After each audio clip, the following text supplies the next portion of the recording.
Hello friends, कैसे हैं आप सब। वेलकम है आपका मेरे चैनल पे। और मैं आपकी बहुत शुक्रगुजार हूँ कि आप मेरी पोइट्री को पसंद करते हैं, मुझे सपोर्ट करते हैं और मुझे प्यार देते हैं।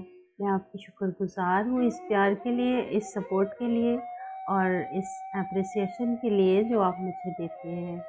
अब मैं आपके लिए अपनी बुक बिखरी सोचें लेकर आ रही हूँ। उम्मीद है आपको अच्छी लगेगी, बल्कि पसंद आएगी।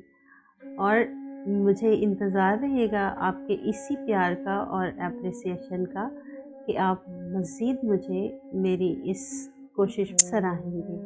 सो इंतज़ार की घड़ियाँ ख़त्म हुई और मैं अपनी बुक के साथ आपके सामने हाज़िर होंगी। So take care, may God bless you all and thanks a lot.